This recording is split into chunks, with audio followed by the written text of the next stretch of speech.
Live once again, everybody. It's 4:20 p.m. Eastern Standard Time. This is your good pal JerDog. This is the 420 report. And in today's edition, I have bar owner Tim Pogorelski. What's up, dude? I'm going to take the echo off because that's even irritating me just a little bit. There you go. Hey, man, guys, right now, if you are watching, we got a lot of people joining in. Trisha and Sarah and Bud, Nicole, Christopher. Guys, hit the share button if you don't mind, if you're so inclined. If you do, in fact, want your friends to know that you are friends with the mighty JerDog. If that's not too embarrassing for you, it shouldn't be because I'm a cool motherfucker. This Friday night, January 11th, I go to Sheboygan, Michigan. The Spare Time Lanes and Lounge, we are almost sold out for that. I just got word from the people there, but there are still a few tickets left. And of course, I'll put that information in the video description above.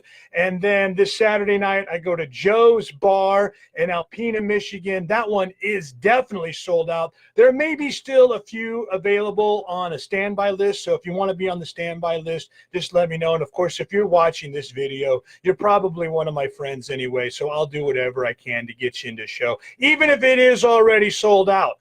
So just hit me up with a direct message. I'll see what I can do to get you in this Saturday, January 12th, Alpena, Michigan, Joe's Bar. I love going to Michigan. It's one of my favorite states to do stand-up comedy in. I just fit in really well with the culture there, and I'm really looking forward to this weekend. But I'm going to tell you somewhere that I like going even more than Michigan. I hate to say it. I hate to disappoint any of my Michigan friends that are watching right now, but there is one place that I love going to at least a couple times a year because they've got some of the best comedy audiences ever.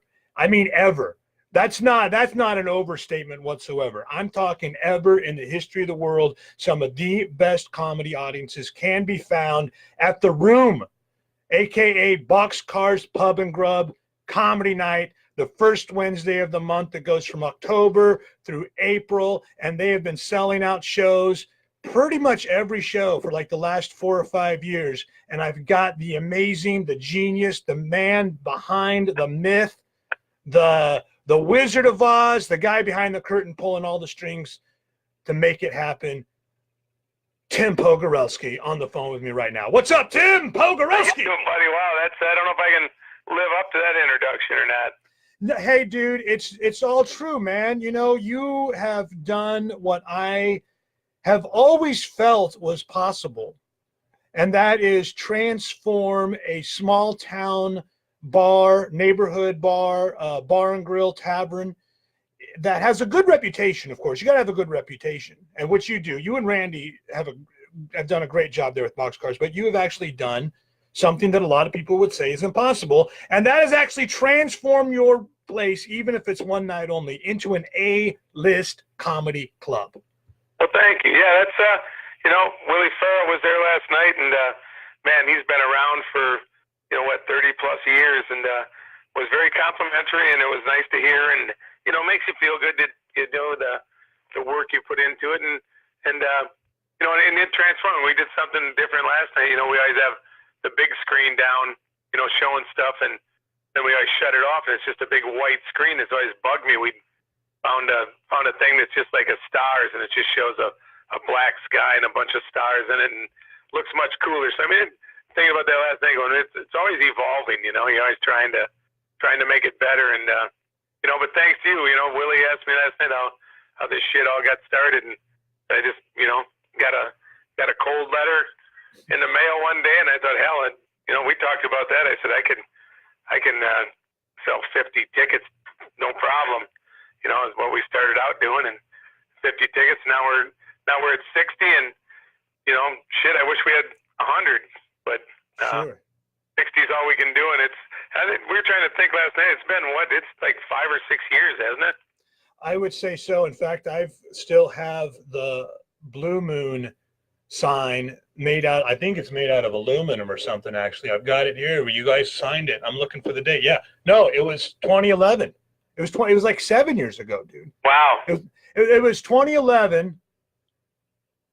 It might have been 2012. It was October 2011 when you booked me, but I think we did the show there in 2012. Anyway. Okay. Anyway, 7 years, man. 7 years we've been bringing comedy to Boxcars Pub and Grub. And I try to send you the best touring headliners because you got to keep the quality high. I always talk about that. As long as you've got good comedians coming through, people are going to clamor to buy tickets. And that's something that you've done a good job as well. You sell out all the shows for the entire year, pretty much all at once in the beginning of the fall. Yeah, that's, you know, last year I know we got done with our final show in March, and, you know, I had, what we have, 30 some VIPs, as we call them. And we had, you know, 8 more people come up after that show going, can we just have the table we had tonight for all the shows next year? And then this year we had 4 more people sign up. So we're up to 45 VIPs. So I have 45 tickets sold for all 6 shows. So when you only have to sell 15 tickets, it goes pretty fast. And, you know, I'll break the news now to people that your show on February the 13th is sold out. Oh, it's already sold out. So, yeah, let me plug that real quick. Not that it needs to because it's already sold out. But I will be joining forces with Katrina Brown, the mutant queen of comedy, in our comedy battle of the sexes, the He Said, She Said comedy show, Wednesday, February 13th, Boxcars Pub and Grub, The Room. Hey, man, how did you get the idea to start calling it The Room? Because that's not what it was like when we first started doing comedy there. It was just the back room of Boxcars. No, and it just, I guess, just thinking of like entertainers, you know, and the comedy thing we started now a couple years ago. We started bringing singer-songwriters from the Nashville area. Excuse me, a big bong hit.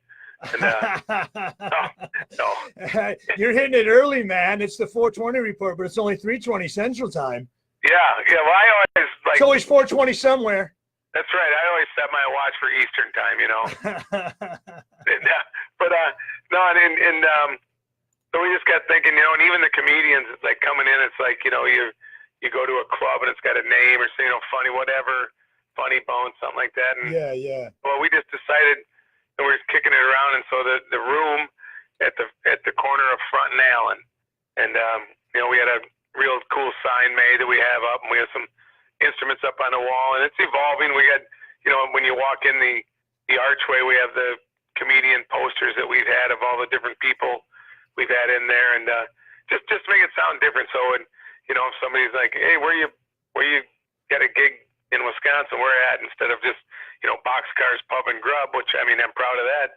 For sure. Sounds, you know, it's like, yeah, we're playing a place called The Room, you know, in the corner of Front and Allen. Just, I don't know, just sounds like a little bit different than just playing an old bar gig, or, you know, just a bar. And then nothing, I'm not trying to, like, we're, you know, being great or better than anything. It's just, I don't know. We thought might sound a little cool. Have a cool ring to it.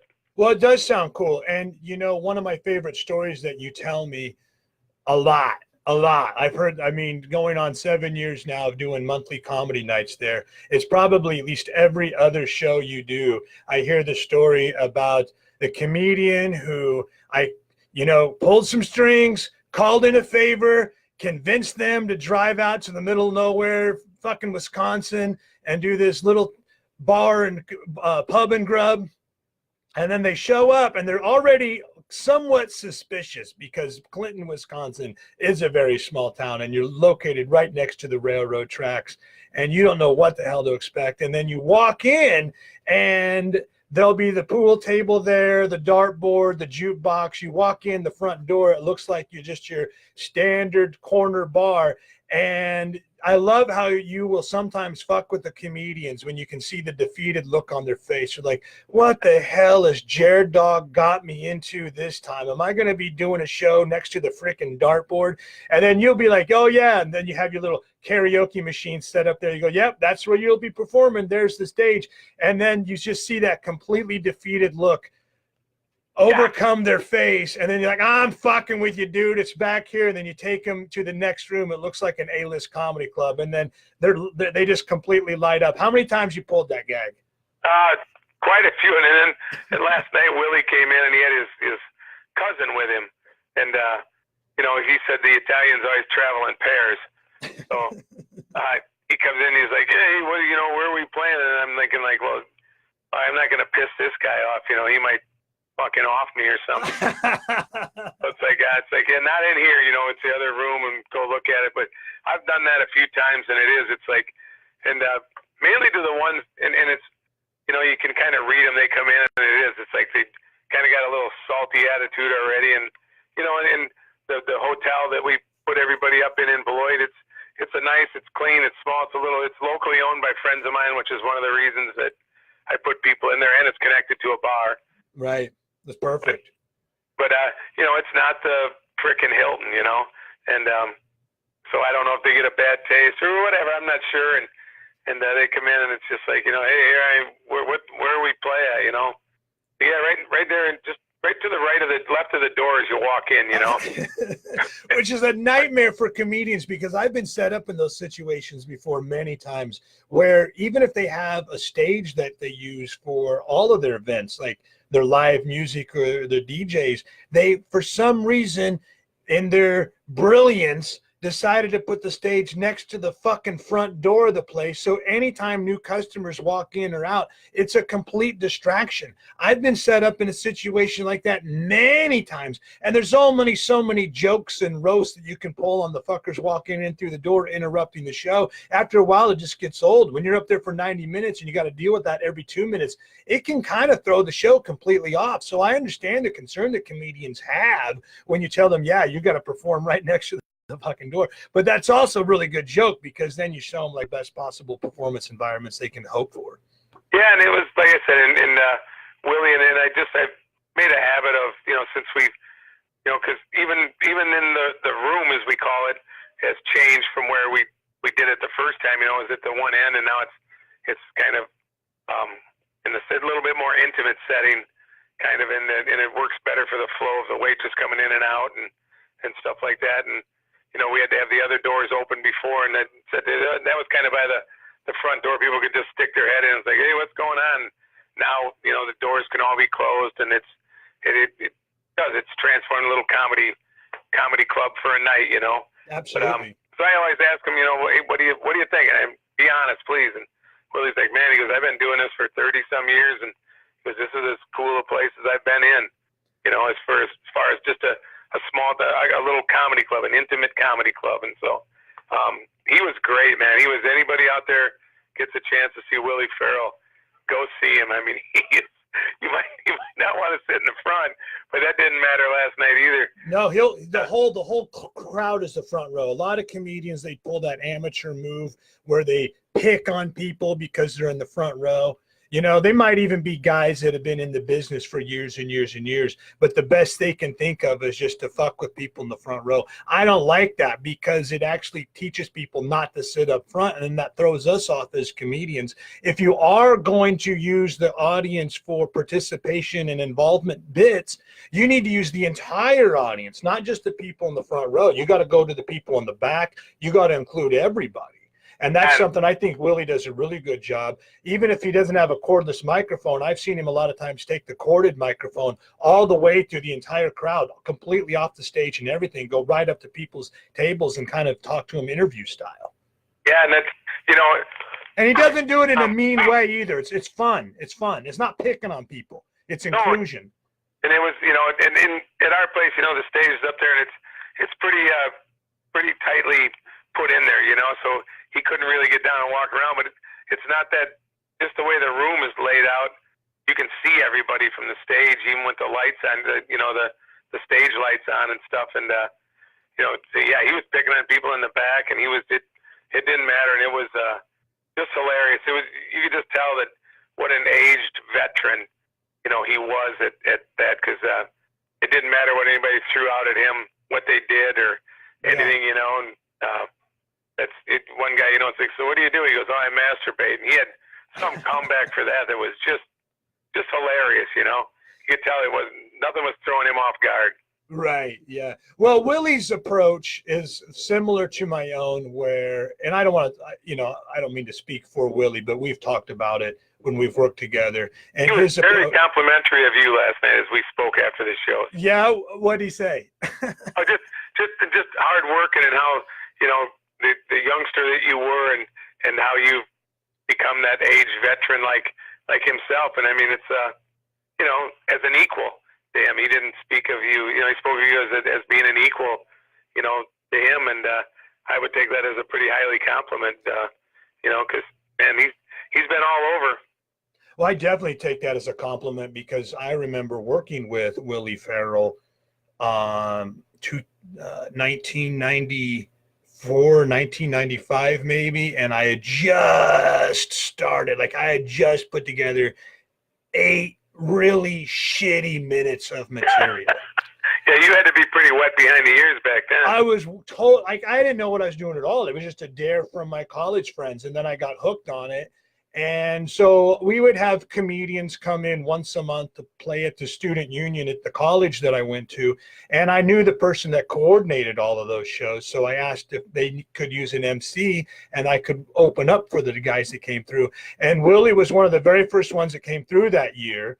And I opened up for him. And then he spent, where he works the crowd into the show. I was also sitting right up there. So he worked me into the show. And like, as he went along, sort of gave me little comedy lessons in front of everybody there. Like, you see there, JerDog, you see what I did? And then he would explain the comedic principle behind it. And I remember he told me, he's like, if you just have fun, you'll do okay, man. Just have a good time. And I used to be clean shaven. And I also had my head totally shaved down, total buzz cut. And he's like, and I was real skinny. I kind of looked like a toothpick I kind of looked like a Q-tip. I looked like a Q-tip with ears. And he was like, you got a goofy look. You'll do just fine in this business. Yeah. And that was his words of wisdom. So he was very encouraging way back in the early 90s when comedy was dying a slow, painful, cancerous death. Nobody was going to clubs anymore. And even when I got hired to be the MC at the comedy club in Des Moines, downtown Des Moines, Noodles Comedy Club, headliners would come through. They say, whatever you do, man, do not try to do this for a job. Do not try to do this for a living. Do not try to make a career out of it. Comedy is dead. Clubs are closing left and right. Everybody was discouraging of me from doing stand-up comedy. Willie Farrell was one of the very, very first guys, if not the first guy, to encourage me, say, yeah, man, go for it. Just have fun with it. Let the chips fall where they may. Yep. Yeah, exactly. No, it was just like I said, he was complimentary of you. He was complimentary of our place, which, like I said, it just makes you feel like you're doing the right thing because, some Wednesdays at 2:00, you don't feel like going, oh, shit, we got to go and start moving everything around and, carrying tables and chairs from the other side over into there to make it. And, but now it's like, geez, it's just the setup goes easy because we know just what we're doing and stuff. And it's cool to have somebody come in and appreciate it. I guess that's the main word to me is they just appreciate it. And, I respect. That's what I told him last night. I said, man, because I was traveled in the road in a band for 3 years or so, and you just want to be treated with a little respect, and not like you're just some piece of shit and you come walking in and the owner's like, oh, you're the guy, yeah, okay, just whatever over there. Yeah. They don't know if you had drank, they don't know if you had anything. They're just like, so it's like I always figure if you treat them with hospitality and respect and everything, they're going to feel like, shit, I'm going to give this guy a good show. For sure. In fact, you almost feel obligated to reciprocate because the place is so nice. It's the shitholes where comedian, and I don't necessarily have this, but it is subconscious in a way. When you roll into a real dive shithole bar and you're thinking like, well, why do I need to bring my A game? But you should bring your A game every goddamn show you do, whatever that means. That said, it's a hell of a lot easier to bring your A game when you roll in. And not only are the owner and his wife and the staff friendly, the customers there are super cool. Everybody's excited, and you roll in and you see a beautiful layout the way you guys have there at BOXCARS Pub and Grub. I say it all the time. I'll say it again. The #1 midweek one-nighter for stand-up comedy in the entire country. I firmly believe that. I always call BOXCARS the Grassroots Comedy Tour flagship room. Well, thank you. And I mean, that's credit to you. And like I said, I think I started saying it earlier and got sidetracked, which is I do a lot. I think it's, the drugs. But that's a joke. That's a joke. It is a joke. And but no, you're the one, you sent out that letter. He asked how it started. And I said, I just got a letter, and I started to say that. I said, man, I could sell 50 tickets to, I could sell that to 50 sets of ice cubes to Eskimos. I always feel pretty confident. And, yeah. And and then like you've said, that's what I told Willie last night. I said, I've not had one asshole walk in the door that's been a comedian, that's been an entertainer, that it's been hard to deal with or hard to work with or anything. It's all been just fantastic. And that's a credit to you for sending good people. And we've formed a really good working relationship. And I mean, outside of that shit, if you're close in the area, I come and see you, or you'll stop by just on your way through, and we become friends. Yeah. And but so I respect who you. I just know once you send out, here's the 6 comedians that are coming for the year. It's like, people are like, are they all good? And yeah, everybody's been great. So I have no questions about it. Well, that's what people say all the time. Like, you can't mix business with pleasure. I'm like, what the fuck is the point of going into business, especially the comedy business, if you're not going to derive some pleasure out of it? Exactly. Why work this hard if it ain't going to be fun? You can have both. It can be business and pleasure at the same time. Oh, that's weird. So one of the tables, the VIP people couldn't make it last night, and so I sat at that table, and I just sat there like a regular customer. And that it was just hilarious. I'm thinking this is a pretty cool little environment, to watch comedy. The sound is good. Everybody can see, the sight lines are all good. The comedian can see everybody. So it's great, but it's a tribute to you and a testament to you for sending good people, and and just not, because you genuinely care. You always ask the next day. There's always a text. Sometimes that night, hey, how'd the show go? How'd the show go? Yeah. Oh, if it wasn't right, and and there's been a couple of instances that people have brought along openers that I know I've talked to you. And it's like, hey, just don't let them bring this guy again. And it's not being a dick or a prick. It's just like, it's just this guy's comedy just doesn't work with what at our place. It's just right. It was maybe a little too hip, or I don't know what, and we're just a bunch of old farmers up here, But it was just, and you take that into account, and it's like, yep, okay. And like I said, I just appreciate you always asking how everything's gone, and it's never been one asshole that's walked in the door. Well, and likewise, Tim, and shout out to Randy as well. You guys have done a tremendous job of, like you said, just making the small improvements over time that have turned that into such a great comedy room. I mean, it's a comedy club, one night a month, the first Wednesday of the month. BOXCARS Pub and Grub. They bring in the Grassroots Comedy Tour. Last night they had in Willie Farrell, one of my original mentors way back in the day. One of the very first guys I ever worked with, gave me some amazing advice. And now that's what I try to do, dude. I try to repay the favor by bringing those guys that, especially the guys that helped me out when I was in my come up years. Like this Friday night, I've got Michael Thorne. He had my back many years ago when I played a couple of comedy clubs. And I've got him coming to Birdie's Burgers and Brews in Grettinger, Iowa for the Grassroots Comedy Tour tomorrow night. And I think he played there. BOXCARS before. I follow you, and see all your posts and everything. And the other, I'm friends with Michael Thorne and all, Bill Blank and all these guys that have been in there. Yeah, for sure. Kind of, developed a kinship, whatever you want to call it, but. Man, it's like you're blowing up. I mean, every place you go now has been sold out here, sold out there, sold out here. I mean, that's just a credit to how hard you work and do this stuff, man. Well, thanks, dude. And oh shit, I hit the echo. Not time for the echo yet. That's the last thing. Hey, well, thanks a lot, man. I appreciate it, and I appreciate you coming on and talking about the show and giving us your review of how it went last night and a little behind the scenes on what it takes to bring life. It's not just a simple matter of writing comedy night on a fucking dry erase board and then hoping for word of mouth to take over. That's called hope marketing. Hope marketing is bad news. You know, you want to do all the little things that it takes, and you've done that, and it's a pleasure to work with you.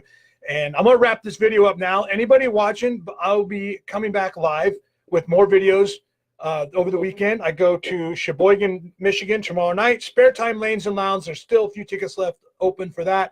This Saturday, Alpena, Michigan, Joe's Bar. That one is completely sold out. Next Friday night, that's also a sold-out show in Hinesboro, Illinois at Teresa's too.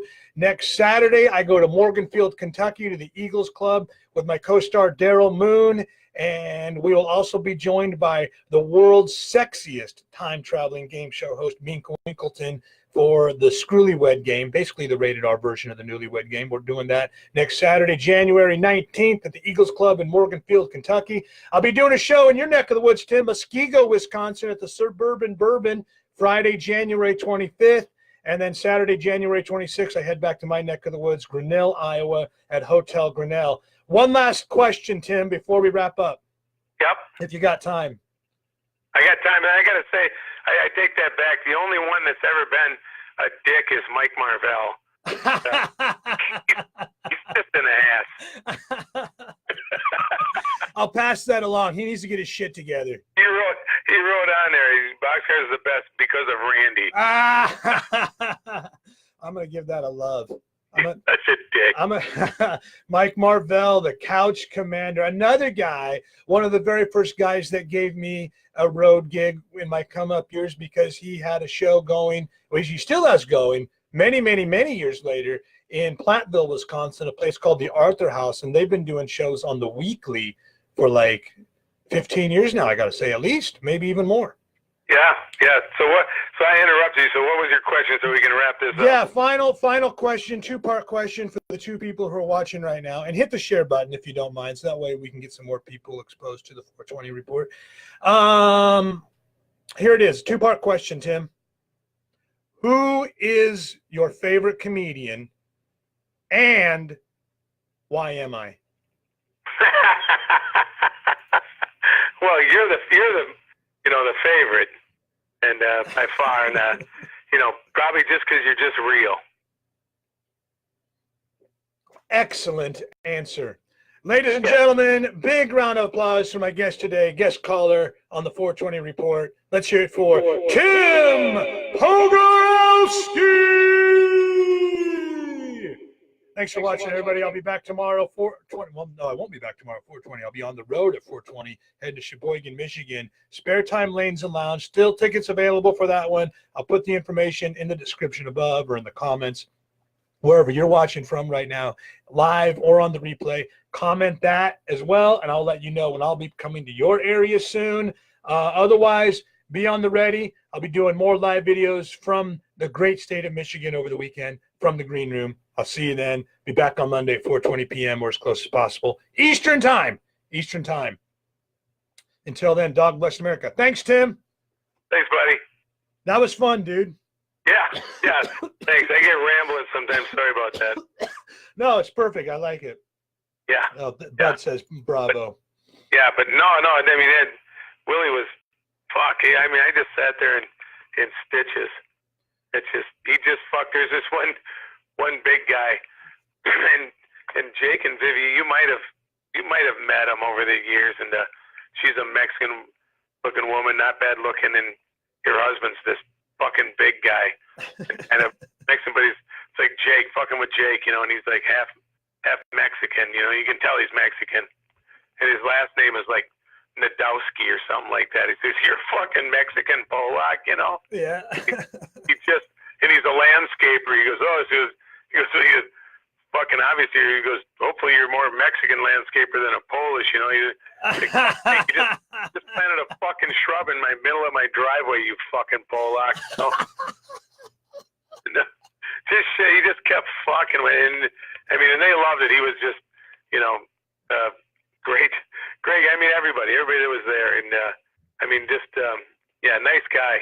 Nice guy. He's like, fuck. He goes, he wants to come back in the summer. He's really into baseball. Yeah. He goes, I want to come back in the summer and we'll do a baseball game. We'll go to Milwaukee and then come back and do a comedy show. I say, oh yeah, everybody will be fucking sober for that. Yeah, right. That's more of a party, less of a comedy show. Yeah, no shit. Speaking of that, real quick, when Bill is there in March, he's there March 6th. I think March 7th, we're going to do a fundraiser comedy show the next night. So, very cool. And he'll just settle up with you from. Oh yeah, no, he sent me a message about that yesterday, so we're good to go. Okay. All right. All right. Cool. Good deal. And then I think I got, and I'll talk to Chris too. I think I got Chris Schlichting's coming up and doing. I think Marvell did it last year for this company in Beloit State. Well, it's a Staples distribution place, and their HR department comes over and they do just appetizers and cocktails and shit in a comedy show. And so Chris Schlichting's coming up to do that. Oh, they'll love him. Yeah, that's right. That's they did Marvell last year, and it's just like, it isn't like seeing a band that you really like. That's the one thing I've learned with doing this with the comedians. It's like you can't. As much as I love them, I'd fucking have all you guys back every year. But it's like, you don't write new shit every day. Right. I mean, a song you can hear 50 times over and over, and the same joke gets a little thin. Yeah, comedy's different than music in that way. One of the reasons why I've concentrated on the improv style, because even if I do some older bits or material they've heard before, still no two shows are ever the same, and it's unpredictable, and it keeps the audience on their toes, so then you can come back over and over. I try to create these audience involvement shows whenever I possibly can, like the Screwlywed game show, where it's literally 100% of the material is generated from whatever happens in the audience. Even the comedy battle of the sexes that I do with Katrina Brown, we do the Q&A portion of it, and that we just make up material completely on the fly based on whatever the questions or comments are that come up to us after the show. But then having that included in there, we can mix up material, and then when we each do our own sets before that, it's completely different because we've got that time to work with. Yeah. You know what I mean? Oh, yep. No, that's people like the involvement, and as opposed to like a lot of comedy clubs where they tell everybody you cannot interrupt at all. This is not audience participation, and which is good because a lot of comedians don't like that, and there are a lot of people who don't quite understand the line between contributing and disrupting. Absolutely, that's the thing that like last night once he starts to get into it, but it was like. Man, nobody got fucking.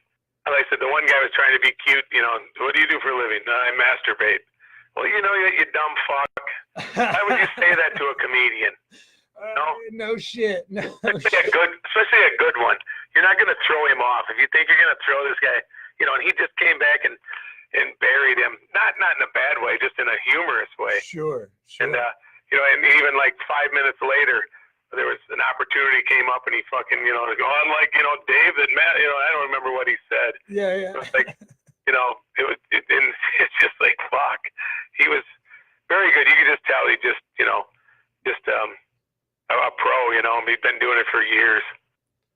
Absolutely. And man. And that's where I learned it from. I learned it from watching that shit, and that's the most fun for me to perform as well, as when I walk away and I got more material than what I showed up with. Yeah, yep. And so that's what I was going to say. I don't know for sure. What's going on?